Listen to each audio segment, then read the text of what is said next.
Spokane Valley could become a sanctuary city of a different Councilman kind. Collier says that this I'm proposing that the city of Spokane Valley issue a proclamation stating that our city is a Second Amendment sanctuary city.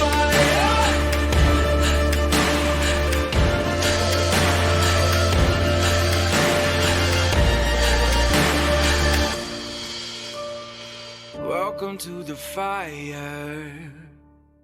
Today on Church and State, The Soul Trap with Pastor Joel Tillis. Hello, Christian Patriots, and welcome to Church and State, where we drive morality and religion over tolerance and apathy. And I'm your host, Caleb Collier, once again, your favorite far-right shock jock, and the show that talks about politics and religion. Jesus Christ is our referee, so it's always nice and clean. Now head on over to churchandstate.media, see all the amazing things we're doing here. Look, we want to collect your information, not in a bad way, but we want to send you the newsletter, and we want you to get a personal phone call from yours truly. So fill out that registration form right there with your name, email, and phone number, and I'll get a hold of you. While you're there, please check out some of the featured guests, past shows, and of course, scroll through some of those affiliates as well, because we got some great ones, and it's a wonderful way for you to support us here at Church and State. Most importantly, though, hit that donate button for us, because as I tell you all the time, being part of OBBM, NRB-TV, I mean, there's so many networks that we've been brought on to, and it costs money to produce a show like this. And so if you can find it in your heart to even give $10 a month, it really does make the world a difference for us here at Church and State. Lastly, if you want to get a hold of us, Church and State 1776 at proton.me. And with that, here we go. This is going to be a fun episode. I've been looking forward to this one ever since I reached out to my new friend here. But we're going to be bringing on Pastor Joel Tillis. He's the pastor of Suncoast Baptist Church and the host of Soul Trap. And we're going to have a wonderful conversation about a lot of topics that I love to dive into. Pastor Joe, thank you for joining us on Church and State. Hey, it's an honor to be here. Thank you for having me. Yeah, absolutely. So just getting to know you a little bit. We were talking a little bit off air. You're over in Florida. I am pretty jealous of that. I love that state. I live in Washington State, where it's cold and wet and liberal. Yeah, all that kind of stuff. So one of these days, I hope to move somewhere a little bit warmer, like Florida. Well, I don't know how conservative we're going to stay after what happened up in New York. I'm suspecting we're getting a lot of New Yorkers coming down here, so we'll see if we can hold on to it. But yes, it is an honor to be with you, and even though we're separated from on either side of the country, it's good to know we're connected together and both doing the same work. So it's an honor to be here. Yeah, absolutely. And one of the things that I find so interesting about you and your podcast is you're really not afraid to tackle the hard subjects. I've worked for, I think I worked for Turning Point, so I've been around a lot of different churches, a lot of different pastors, a lot of different denominations, and there's certain subjects that people just don't want to go near, and especially conspiracy theories. But on the Soul Trap, and we'll bring up the website here in a little bit, but on the Soul Trap, you cover some interesting things like what's going on in the Grand Canyon. Is Antarctica really just a frozen wasteland? I mean, these are hard and heavy subjects. Mm-hmm. Well, it initially started by just looking at the Bible. That's our foundation, and we think that the Bible is the fundamental truth. And then from there, just branching out. And we haven't always come up with the answer, but we've never been afraid to ask the question. And that's really the fundamental, I would say, underlying truth of the Soul Trap, is being willing to ask the question, and then trusting that the Bible connects the dots and seeing those things like that. And sometimes we just have fun with it. But I think that there's a lot more truth out there that is there if we want to see it. And so that's been kind of the impetus of the Soul Trap. So I want people to listen to your podcast. So I'm going to hit you with just a few conspiracy theories, right? Conspiracy theories. And I just want to see where you line up. All right, let's start with an easy one. 9/11. Oh, man. Absolutely inside job. There's no doubt about that, in my opinion. Whatever the inside was, that's up for debate. We've done research. There was a book, and I don't have it right in front of me, but there was a book that submitted it was possibly some kind of a directed energy weapon, that it was inside with our government, inside with the Mossad. But all you have to do is look at Building 7. All you have to do is look at the Pentagon that was hit by a cruise missile, in my opinion. 100%. All you have to do is look at Flight 93 in Shanksville, Pennsylvania. None of it adds up, and it was fundamentally transformative of our world. It just opened the door for our government to do things that had never been able to do before. So I absolutely think it's an inside job. Whatever that inside was, I don't know, but there's no way the official story is correct. No, I'm right there with you. All right, we're going to keep going here. Did we land on the moon? No. Man, you're pitching them right across the plate. This is great. I feel bad if somebody doesn't agree. I don't think so. I don't believe so. Biblically, I think that I'm not certain about that because the Bible seems to reserve the heavens not to man. But I find it very odd that we all of a sudden lost technology. And I'll tell you something, Caleb. I wasn't 100% sure of that until I went to Washington to the Smithsonian. And when you're standing there and you see the spacecraft made out of poles and tinfoil, and we're told that that was what landed on the moon, and now we can't get back there, it just, none of it adds up. It really, really doesn't. So no, I don't think we do. I think it was one of the great propaganda stories that, again, shaped America and the Cold War. Okay, I mean you're batting for 1,000 so far with me, and I think with my audience as well. All right, I'm gonna do maybe two more here. Okay, yeah, and it's kind of a combined question. All right, hollow Earth and also Antarctica. Is it just an ice wall? Yeah. Biblically speaking, if I go straight by the text of the Bible, I do believe in hollow Earth theory. Now, again, what that looks like, that's multiple different, things that we can talk about. But we do know that the Bible is clear that within the earth, there is a paradise side and a hell side. And that paradise side actually continues, even though the inhabitants of paradise at the resurrection of Christ went up into heaven, that paradise side still seems to be a compartment that will remain during the millennium. Hell will be visible during the millennium, according to the book of Isaiah. So I do believe it is hollow. Antarctica, people ask me all the time if I believe in the flat earth. I do believe in a geocentric earth, again, because the scripture is crystal clear about that God created the earth and that the sun, stars, moon were all designed to be for the earth. So I think it's absolutely crystal clear. I will say this. If you just read the Bible at face value, if you just looked at empirical science at face value, and if you just went with what you could observe and see at face value, and nobody told you different, you would come to the conclusion that we are on a plane earth. Now, whether that's true or not, that's a whole other show for another time. But I do believe the Bible talks about the inhabitable parts of the earth. And I do believe the Bible talks about a firmament, and we've done shows like Project Fishbowl, I think it was, and others, where some of these things I think might be the government's attempt to try to pierce that firmament, not necessarily up, but maybe out. Others have thought, and I think this is a valid thing, is that some of these quote-unquote images that we're getting from Mars are actually images possibly outside the ice wall. Outside the known inhabitable parts of the earth. So as crazy as it makes me sound, I think that there is a hollow earth, and I do believe that there is beyond layers. I think it's actually concentric circles.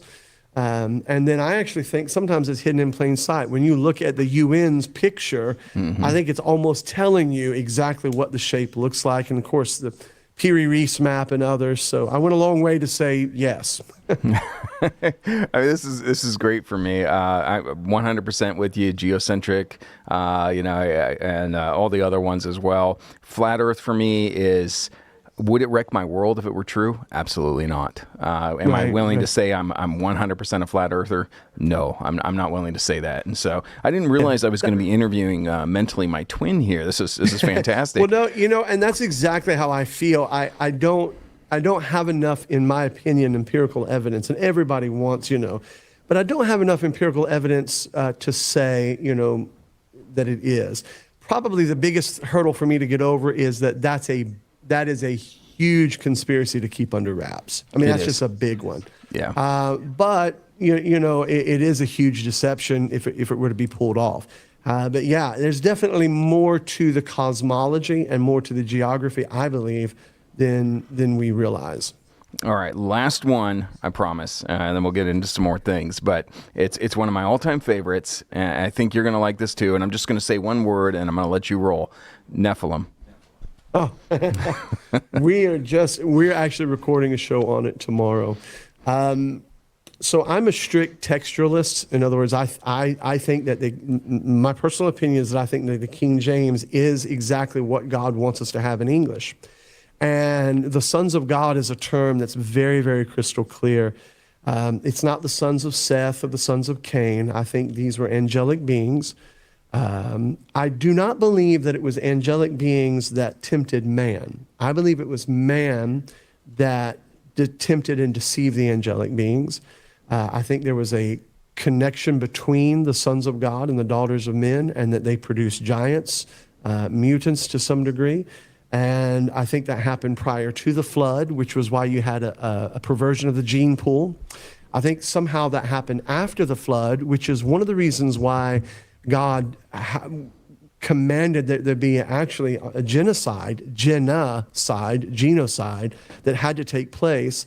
And I believe that we may be seeing that right now. I think that when you look at AI, transhumanism, and you look at some of these things, that's what you're seeing. You're seeing the 21st century version of a pre-Tower of Babel incursion. So I believe that the Nephilim have been there. They are here. I think those 10 federated kings in the book of Revelation, I think that's who rule with Antichrist.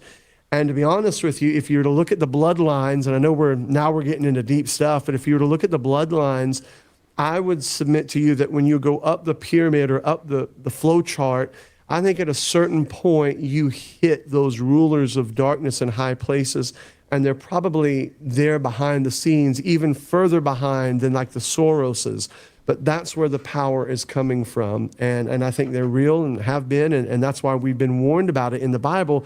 We just don't take the Bible literally. We're like, oh, yeah, we're in the spiritual wickedness. Okay, I got that, and we go on. And we think if we have a flat tire, that's satanic, But yeah, I think they're real, have been around since the Garden of Eden, and will be until the Lord returns.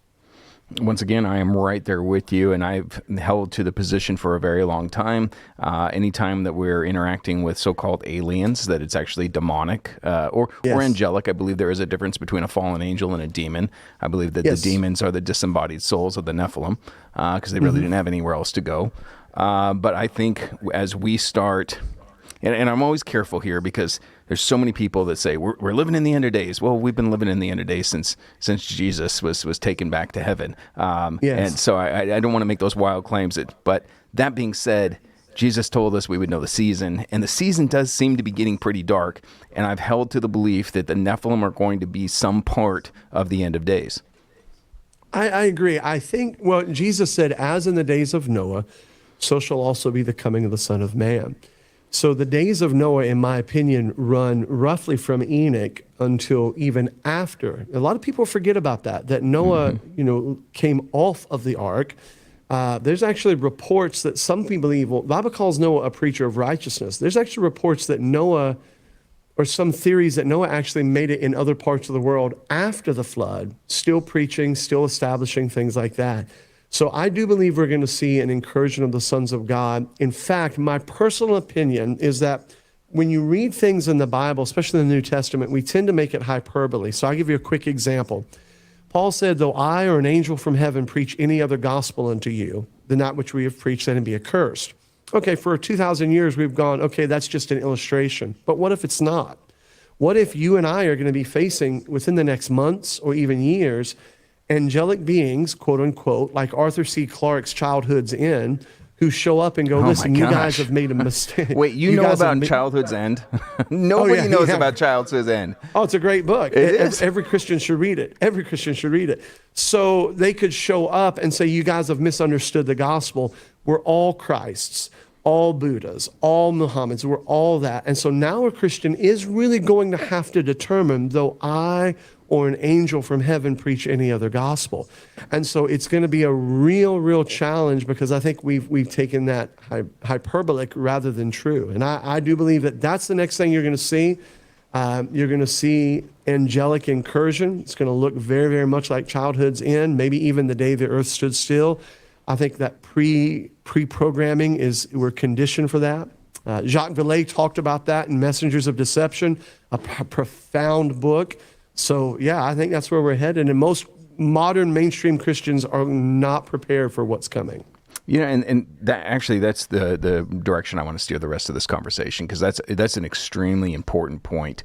And let me just ask you this, Pastor Joe: why is it that so many Christians have struggled with this area? I mean, the passage you just brought up, where it specifically talks about angels bringing a false doctrine. We tend to accept this when we look at like Islam, for example, and Muhammad, who was visited by an angel. This is where he got this deceptive, I don't even want to call it a religion, to be quite honest. Yeah.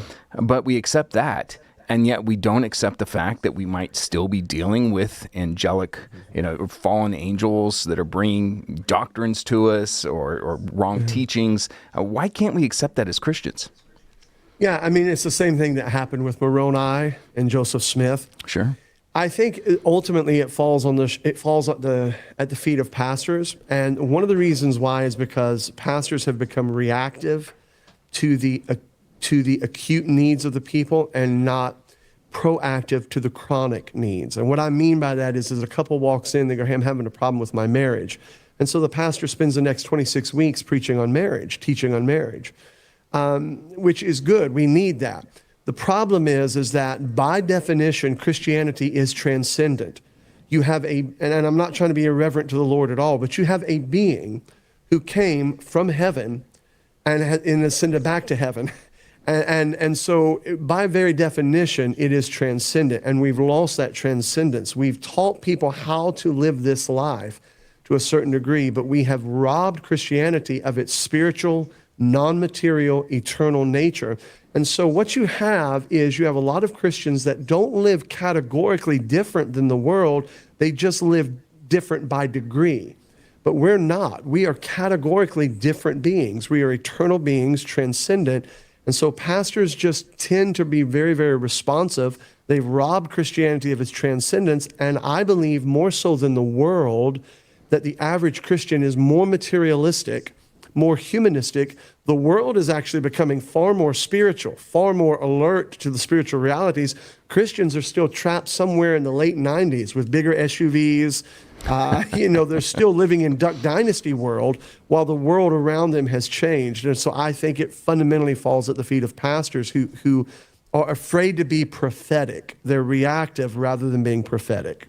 I think that's so good. It's terrible. What you just said is so good. We've made Christianity boring, Pastor Joe. I really hate that we go into so many churches all across America and we hear basically the equivalent of a TED Talk with like three verses thrown in there.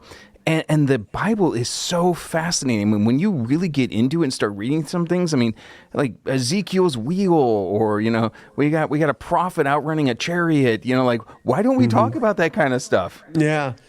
That's actually how the Soul Trap started. We were using it as a tool to talk we're right by University of South Florida. That's where my degree is from, USF. I didn't go to Bible college. And so it created a tool. Hey, did you know the most paranormal book in all the world is the Bible? And so it is. What's happened is the Bible has turned into 7 Habits of Highly Effective People. And certainly that element is there, but it is a transcendent book. And we've lost that transcendence, and people are sitting there very, very bored. And that's why you've got all the nonsense that goes on in churches, because, you're just trying to out-top the last banana split that was given to them. And ultimately, we are dealing with something huge, infinitely big.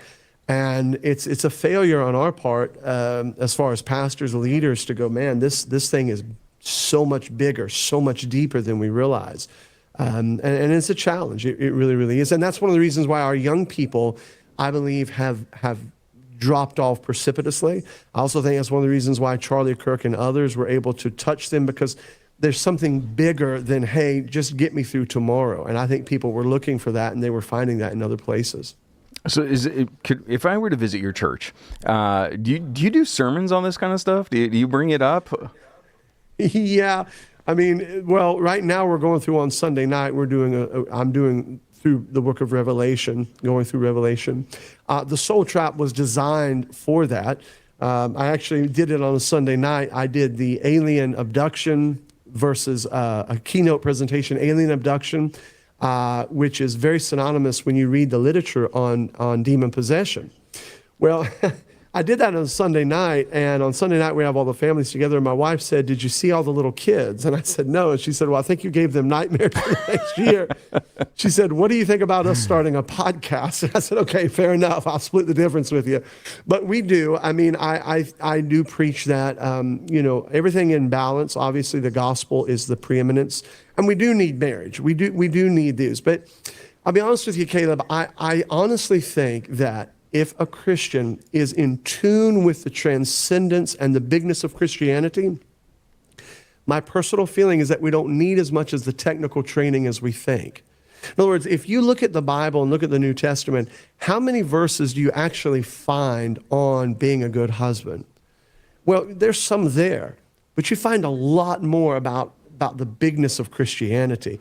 And I think that we've got the cart in front of the horse. If we were living bigger, living deeper, if we understood the eternal nature of what we're doing and we had value, then that would shape a lot more of how we live. So it's almost like we're trying to take ducks and make them fly like eagles instead of making eagles. And that, I don't know if that's the best illustration, but that's what we are. We're eagles. And so an eagle will fly naturally. You just get up there and let them go. So I think that's a real issue. But yeah, we preach around that, teach around that. We do deep dives. Kevin, our producer, others do a Saturday. We don't do Sunday school, but we do a quarterly deep dive where it's an hour and a half presentation on this kind of material, just trying to help inform our people. Boy, I wish churches all across the country were doing things like this. I'm so pleased to hear that your church is currently going through the book of Revelation. This is a book that traditionally, well, within American evangelicalism, they've kind of shied away from. It's a little bit scary. There's a lot of different theories. But one of the things that I wanted to bring up with you, and to be quite honest, like, it doesn't really matter to me where you stand, because I know that you are someone that's open to talking about different topics, different belief systems within the Bible. But one of the issues that I have found, especially within the American church, is the pre-trib rapture doctrine. I believe that this is dangerous in that a lot of people are putting all of their eggs in one basket, and they believe that as soon as anything unpleasant comes our way, we just get whisked out of here. Yeah. I would agree with you. To be fair, I am and I'm going to use a technical term here. I am a pre-Daniel 70th week rapturist. Now, here's why I say that.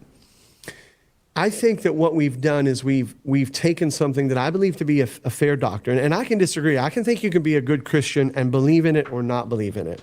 But here's where my side is absolutely wrong, okay? The idea that you're not going to go through tribulation, small t, is a fallacy. The Apostle Paul said that this know also, 2 Timothy 3, this know also that in the last days perilous times shall come. He said dangerous times will come, all that will live godly shall suffer persecution. So the idea that you're going to be walking down the mall, drinking a Starbucks, you got a Gap bag in one hand, and all of a sudden you disappear, it is absolutely a fallacy. It's incorrect. If you were to take, as in the days of Noah, Enoch was alive during the most wicked, violent time. And I believe that Enoch is a picture of the rapture. So the idea that a Christian is going to get raptured out and we're going to all be okay, that is purely an American construct. I do believe in a rapture, but I do not believe that it's going to be a situation where it's no true dispensationalist believes in a secret rapture. I think all raptures in the Bible are visible, tangible realities. B, I think it will be tied in with alien, and that's where that abduction pre-programming has come in. I think it'll be something very visible and confusing to the world. And number 3, I think that it's going to be right in the heart of some of the most awful persecution. But I don't know that it's going to be persecution like what we think. The end-time church is going to be very rich and increased with goods. So the real battle is going to be more for our soul. But I agree with you. That has become this viciously dangerous thing that came out of the Tim LaHaye 90s Left Behind series. Hey, hang in there. We're going to get out of here, and it's like, no, that's not what the Bible teaches in any way, shape, or form. So once again, you have a bumper sticker approach to a doctrine that is not that at all. And unfortunately, pastors like myself in my camp have fed into that. Boy, hang on, hang in there. We're going to be out of here before it gets bad. And no, I think we're going to be right here, right in the heart of it. The difference that we would have between a covenant theologian and a dispensationalist is that we would see a difference in the tribulation and Israel, the Gentiles, the church, and that kind of thing. But where we would find common ground is, I think, is that as we're getting closer and closer to whatever terminal point, we're all going to be going in a lot of in perilous times. And so it's an awful thing that people have gotten. And of course, it's caused a lot of confusion as always. It sounds to me, and I may be putting words in your mouth, but it sounds like you're more on that pre-wrath side of things. Would that be accurate? Well, no. I would be a pre-tribulation, but when I say tribulation, again, we use words, but I believe that in Daniel, that 70th week, that 70 year, I believe that that's a distinct part of the plan of God where he is going to judge Israel. Now, I don't want to get in the weeds, so if I am, you just tell me to shut up. But I'm not going to tell you to shut up. Where people get confused is when Israel is regathered. You can read it in Ezekiel chapter 34, chapter 20, chapter 22. Israel is not being regathered right now to be redeemed. God clearly said, I'm going to regather you and judge you. He compares Jerusalem being a furnace.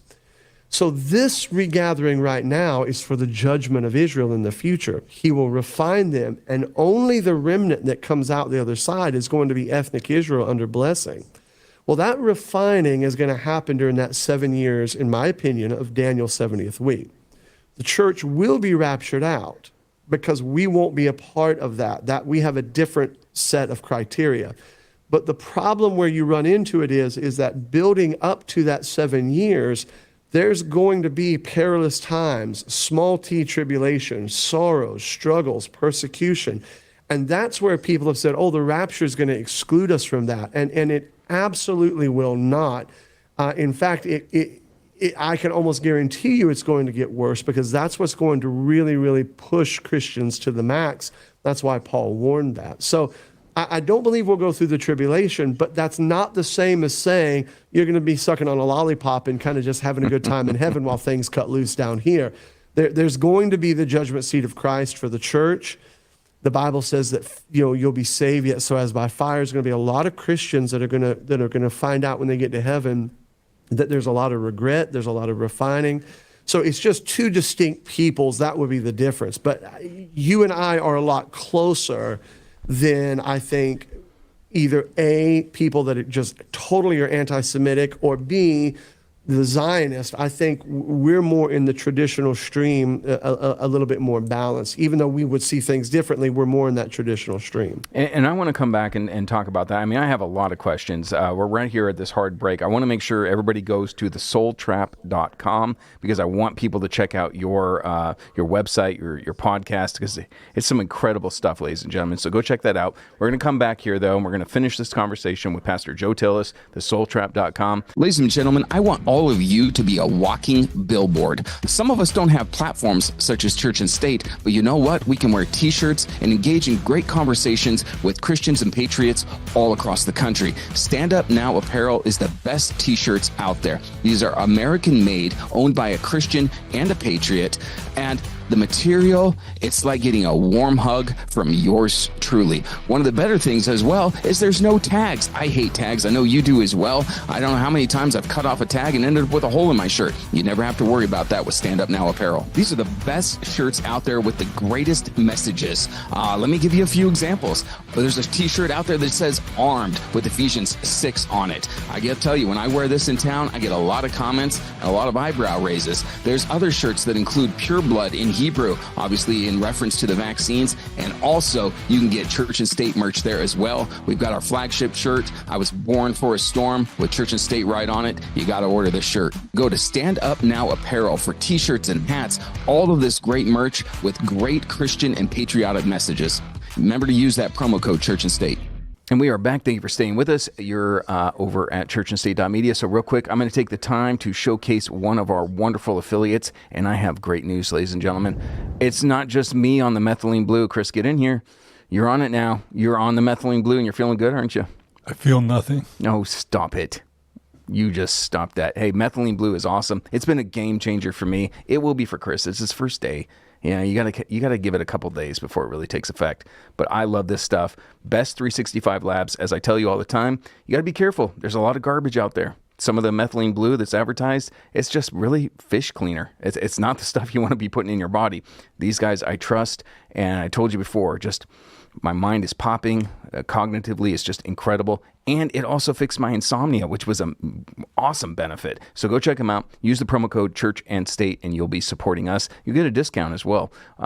Also, please, once again, just hit that donate button for us to keep us on the air with OBBM, other networks like that, because we do need your help to do this. All right, with that, we're going to go back to Pastor Joel Tillis, thesoultrap.com, and I mean, you kind of hit me with a doozy because right there, that hard break. I want to talk about, of course, dispensationalism and covenant theology. But before we get there, you did bring up somebody else that I had to address with you, and that, of course, was Enoch.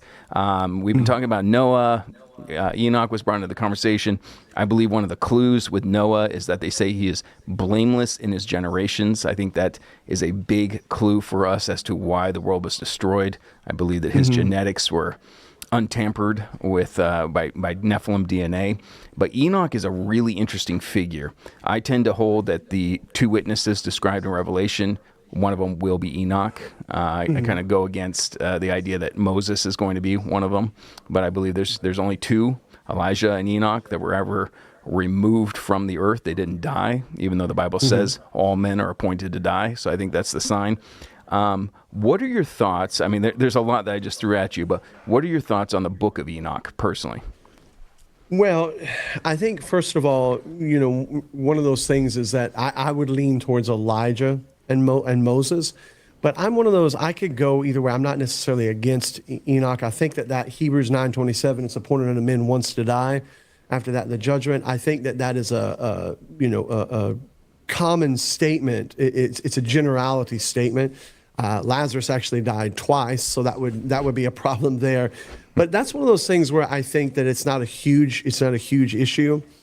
Enoch, to me, the book of Enoch is got some good historical material, but I don't believe it's canonical, except for what's mentioned in Jude. Now, it is interesting to note that right at the very end of the book, or before you get to Revelation, Enoch is quoted. And in the book of Jude, when you go through that, it is very much a warning about false prophets and all of those kind of things like that. So I don't think that Enoch, the book of Enoch, is canonical, but I think it, like the Maccabees and others, there's some really good material that can be gleaned. One of the biggest things to me that jumps out about Enoch is I think that there's a clear typology there. And again, this is one of those things where I wouldn't fight with somebody about, maybe fuss a little bit, but I wouldn't fight. But I think that you have a picture of Noah going through the flood, through that tribulation, and coming out the other side into the millennium, a new heaven and a new earth, in a sense. I think Enoch is a picture of, again, happening right before Revelation and then right before the flood. I think Enoch would be a picture of the New Testament church. He walked with God and he was not, for God took him. Now, is that absolutely unshakable, doctrine? No. I mean, there's been great men. One of my greatest heroes that I read behind is C.H. Spurgeon. I was just reading a message this morning.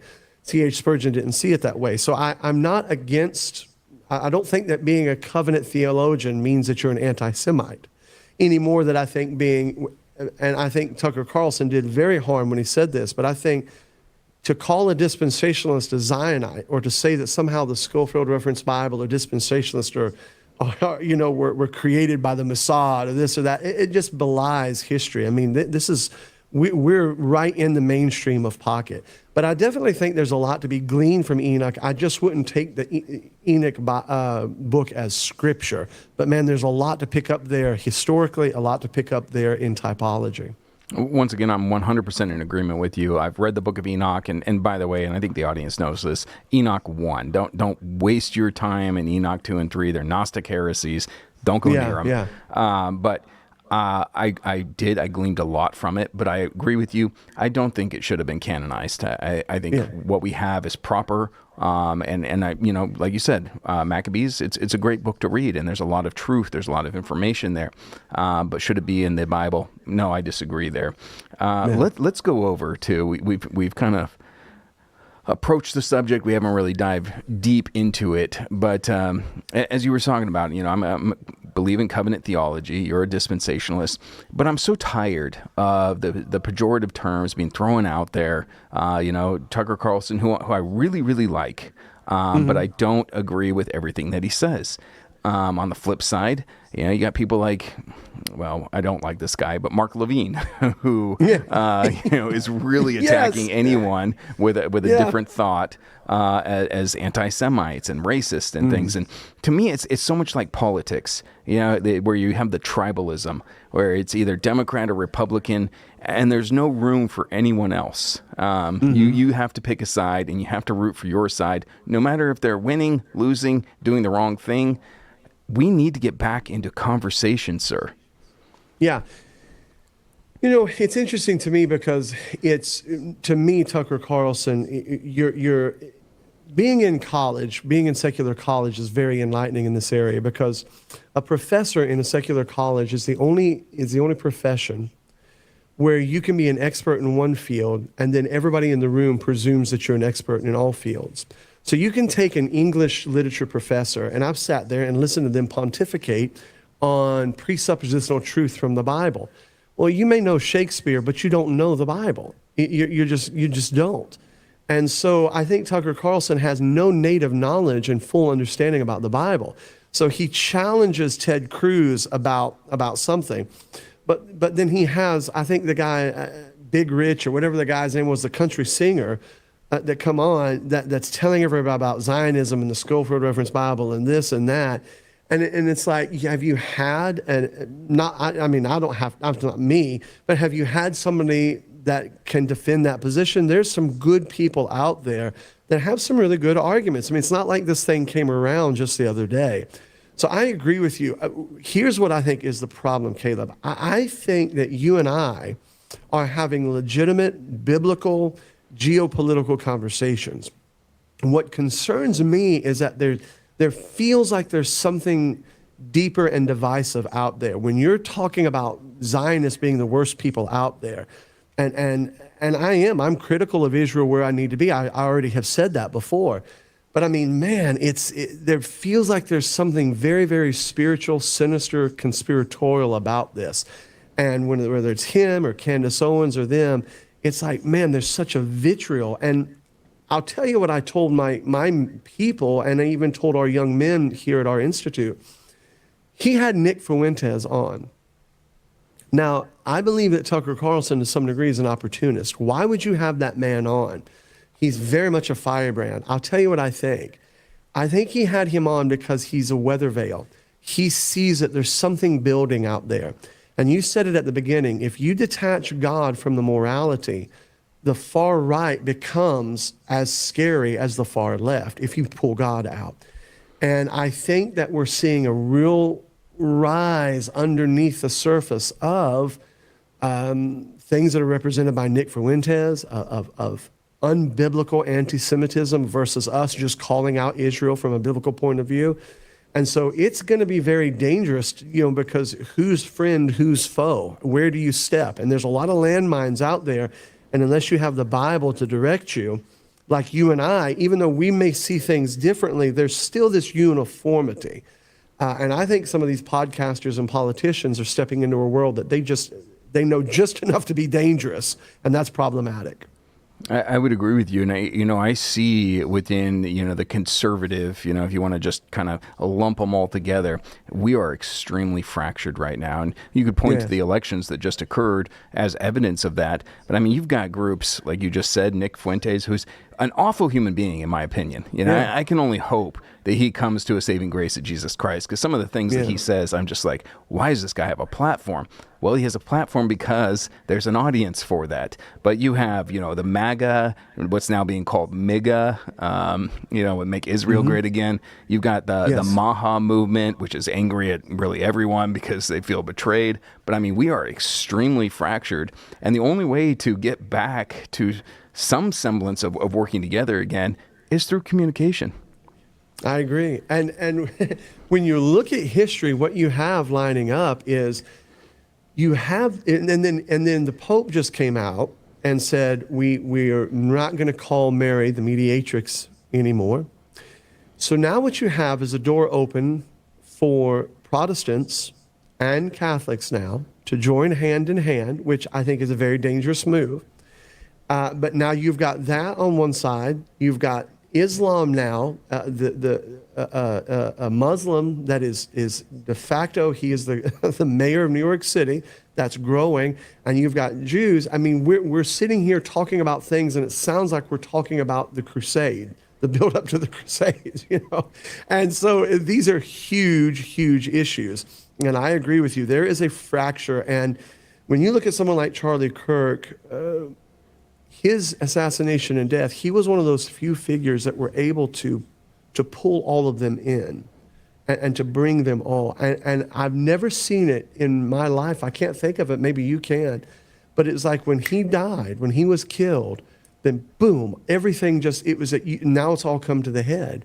And how much of that's spiritual, how much of that's political, I don't know. But like I said, like you said, we're not dialoguing, we're yelling at each other. And when you bring Nick Fuentes and give him a platform, that's very problematic. That tells me that you think there's enough people out there that he's worth valuing. That's even more frightening that you would do that. I completely agree. We definitely don't want to see a rise in that kind of mindset in America, because it's not going to be a positive thing. I'd love to address as well, you know, Charlie Kirk, he was an incredible boss, an incredible human being, probably one of the most intelligent people I've ever had the pleasure to meet. And you're right, when he was assassinated, and I am going to bring up one more conspiracy theory. I said I wouldn't, but I got to. We've kind of approached it. But when he was assassinated, you can see it. Things started to fall apart. And along those lines, conspiracy theory one more time.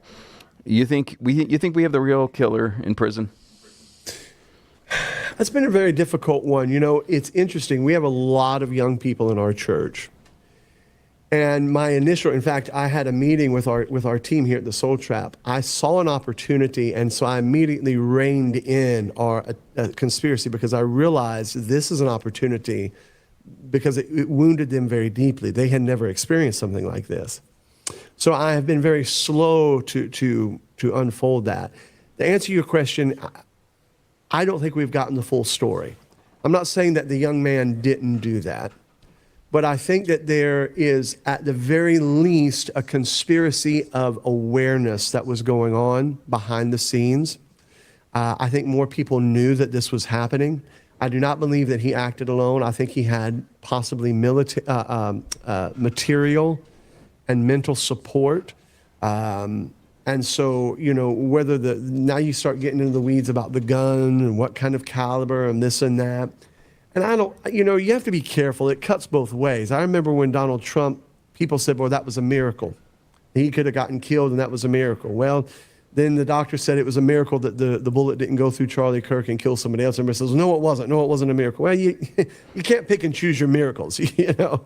But I do believe that we have not gotten the full story. I think there was more material help and mental help around this young man.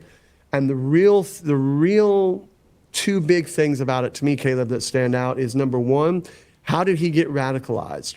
That's the number one thing. Number two, I think what was even more profound is the vast number of people that are okay with what happened. Yeah. Because if they're okay that he got killed, that means they would be okay with you and me being killed. And that tells us that we are in a very, very precarious position in this country. Yeah, I 100% agree with you once again. And actually, it leads me to one more question. And we're probably going to go a little bit long. I apologize, but I don't want to let you go. It's just a fun conversation. A lot of people have been talking about national divorce. And they're seeing exactly what you just said. We are very divided.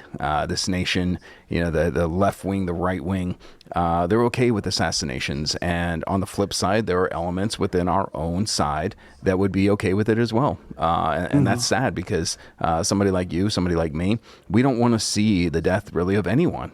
We want to go out there and we want to make disciples. We want to bring the message of Jesus Christ to our enemies, and we're trying to love our enemies. It can be a little difficult at times. I get it. The flesh gets in the way. But do you think that we could potentially see a national divorce, a separation where two or maybe even three countries emerge out of the United States? It very well could be. My degree is in history, and so I find it hard because the country's so intertwined. If there were stronger regions, states, I could see that. But what I think you're seeing, what I think you'll see is a continued separation between the urban and the suburban. So if you looked at a voting map, you would find that most of the country is fairly conservative, except for the big cities. And I think that's what you're going to see. I think you're going to see more and more of like an Escape from New York kind of thing, where people are just pushing them into the cities, and we're trying to move out into the suburbs. But I said this to my people a couple weeks ago: you can only build so many gated communities before the pagan, and I'm using that in a very specific scholastic way, before the pagan mentality begins to catch up to you. And I do think that we're ripe for some kind of division. I don't know it will be as clean cut as the Civil War, the states versus here, but I do think we're real close. And here's where I think it is. And I'm going to circle back to Tucker Carlson. The reason that he had Nick Fuentes on, there is a growing frustration with young white males. What nobody is seeing is what Charlie Kirk tapped into is young white males. They're tired of being called racist. They're tired of being assaulted. They're tired of seeing innocent girls get stabbed on the train. They're tired. I mean, when you've got Carnival cruise ships going, hey, we're not going to play any more hip hop music, and there is this frustration. And Charlie Kirk was saying, hey, it's all about Jesus. He was pointing them to Christianity. Well, if that's gone, and now all you have are the Andrew Tates and the Nick Fuentes, that's problematic. And I think you're going to start to see, if it's not already out there, this uprising of a new generation of young men that they're going to respond to the violence that they're perceiving with violence. And then it's going to become pockets of balkanization, and that's going to give, I don't want to be long here, but Ted Bell wrote a book called Post-Industrialism. And in that book, he said the people that brought Hitler to power were the middle class. They were tired of being broke. They were tired of crime. They were tired of pedophilia. They were tired of all of that. And they wanted a strong man to come in and fix it. And you keep pushing that way, and people think that Donald Trump is a king, but let things get really bad, and we'll see what a king really looks like when he comes in. And we're already starting to see that with National Guard all over, ICE all over. So yeah, I don't know that it would look as clean as the Civil War in the sense of the breaking points, but I think we're heading that way. Yeah, I'm right there with you once again. I got to tell you, I think you're probably my favorite pastor I've ever interviewed on this program. So I'm having a blast. I travel a fair amount for my job with Church and State. If I get to Florida, I am going to visit your church because it's just been an incredible conversation. I want to bring everybody once again to the two websites. Number one, if you live in the Florida area, Suncoast Baptist Church. Pastor Joe, tell us a little bit about your church and where they can find you. Well, you can go to suncoastbaptistchurch.org. We don't do live services, but I think they're a week or two behind on YouTube. You can see those. We don't do that. We don't do the live on purpose. We just don't. We think it's best for people to be in church. It's very simple. A lot of times people think it's going to be bells and whistles, but we're very Spartan. We just like the old-fashioned. In fact, one of our mottos is, we are your grandparents' church. We think they had it right 50, 60, 70, 100 years ago. Just the old-fashioned hymns, those kind of thing like that. And so, we just try to keep it very, very simple, very family-oriented, and focus on the preaching and fellowship and eat together, and it's been a real blessing. So this upcoming Sunday we actually celebrate 25 years. Started it 25 years ago and just been plugging away ever since. And then of course there's the Soul Trap and that kind of thing. Yeah, and we'll get there in a minute. But I love that. We are your grandparents' church. Yes. I'm so tired of churches who think they got to be new and, wear the skinny jeans and the fog machines. Yeah. And, hey, maybe I should come out to the pulpit on a roller coaster that we could build on stage. Like, no, stop that. Yes. That's terrible. Yeah. So let's go back to more orthodoxy, personally. That's what I'd like to see. I think the way forward is the way back. Yeah, yes. The way forward is the way back. We need to go back to Abraham's wells. And when Isaac was looking for water, he didn't come up with his own. He went to Abraham's wells. And we have to go back. It's simple. It's preaching. It's authoritative. I mean, on a Sunday morning you come in, I think we maybe 2 or 3 hymns. We take an offering and we preach. I mean, we've overcomplicated it, bells and whistles. But I think that Grandma and Grandpa, great grandma and grandpa, they had something, and so we definitely try to keep it simple on purpose like that. And then on Wednesday night service, of course, Sunday night's more of a Bible study, more collegiate. We have question and answer. I open up open forum question and answer quite a bit. So it's just a really good work. Yeah, the solution in Christianity is orthodoxy. The solution in American politics is the Constitution. Go back to go forward. 100% right there. I agree. Where exactly is Palmetto, Florida? Palmetto, Florida, if you landed in Tampa, St. Petersburg, it's right over the Skyway. It's a suburb of the Bradenton, Sarasota area. So you just couldn't miss it. It all blends together, but we're right over the Skyway, right in the Tampa Bay area there, just probably 30 minutes south of Tampa, right around in that area. Okay. And a beautiful area. The Lord's been very gracious to us. Beautiful area right up next to the beach. If we threw a baseball really, really, really, really hard, we could hit the water from where we are. So we're right there snuggled up to the beach. Okay, so anybody in that area that's listening to this program, I recommend going to this church. I got to tell you, Pastor Joe, Clearwater Beach is probably my all-time favorite beach in the entire country. I love that area. Oh yeah, that's Anna Maria, same thing. White. What would you say, Kevin? Maybe 20 minutes, 25 minutes, 30 minutes. Yeah, from right around in there. About an hour and change from the Orlando area. Maybe an hour and a half, and then Clearwater is right there. In fact, we have a couple families that come from the Clearwater area. They drive. We have quite a few people that drive in from around Tampa, and then Sarasota, Venice, and others. It's hard to find just good churches anymore, unfortunately. Well, you definitely don't want them going to the Church of Scientology there in Clearwater. No, not at all. Yeah. All right. Let's move over to the Soul Trap. We'll bring that up once again for the audience.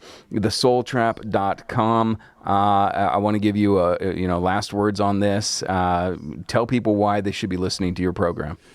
Well, it's a way to connect dots. I think we all see vaguely out there, and this is an opportunity to connect dots, and we use the Bible as a connecting.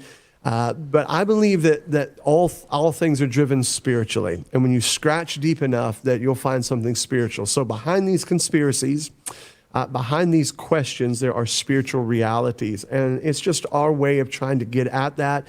And I think we started the conversation talking about that Christianity is cool. There is a transcendence to what we do. And the Soul Trap is, I think, a fun, informative, and sometimes challenging way of getting at that transcendence. Well, there you go. And ladies and gentlemen, I highly recommend that you go check this out. A lot of incredible shows. MK Ultra, AI mind control. This is stuff I talk about on Church and State. So if you like Church and State, you're going to love the Soul Trap. Well, Pastor Joe, it has been an absolute pleasure having you on. I know I'm going to have you back because I held you long. That's not normal for me. But it's just been such an enjoyable conversation. I'm going to go ahead and close this out. If you'd hold on one more minute post-production just to say our goodbyes, I'd appreciate it. But once again, thank you for your time. Thank you. Now, all right, there you are, ladies and gentlemen. Pastor Joe Tillis, soultrap.com. Go check it out. Give it a listen.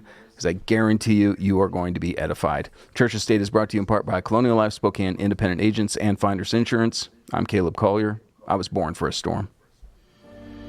Welcome to the fire.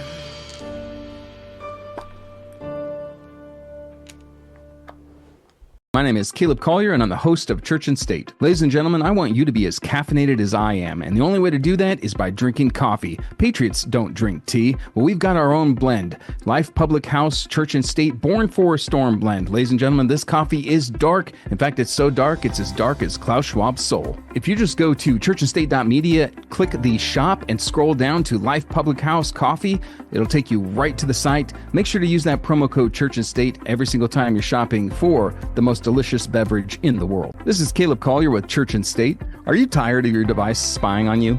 Ladies and gentlemen, we live in 1984. Your phones, your tablets, your smart televisions, they all are spying on you. And this is why I heavily endorse Mark37.com. This is everything you need for your digital privacy. Phones, tablets, laptops, all of them are ghost protocoled. So that means that you are in charge of your own data. Just go to churchandstate.media, scroll over to shop, and hit mark37.com for all of your privacy needs. Make sure to use that promo code Church and State. Are you aware that the Holy Word of God tells us to eat beef? Romans 14:2 says, one person's faith allows them to eat anything, but another whose faith is weak eats only vegetables. Look, it may sound kind of foreign, the idea of meat being an investment, but as you go to the grocery store, you can see that everything is increased. This is including beef. So buy something that's got a 10 to 15 year shelf life and make sure that your family is okay, and that when there's a crisis, that you're not in the bread line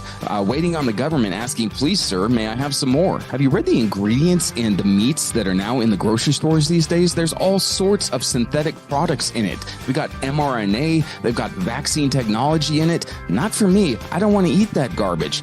I know that I can trust the people at griddownchowdown.com because it is one ingredient, and that one ingredient is beef. The process is so simple. All you do is go down to your basement or your bunker if you're so lucky, grab the vacuum sealed package, go upstairs to your kitchen, open it up, add a little bit of water, wait a little bit, and boom, it's rehydrated, and you can make anything you want. Tacos, lasagna, hamburgers, whatever you'd like with the beef, your family is going to be happy and you're going to be well fed. I need you all to go to griddownchowdown.com and put in an order for this storable beef. They got lots of different options for you.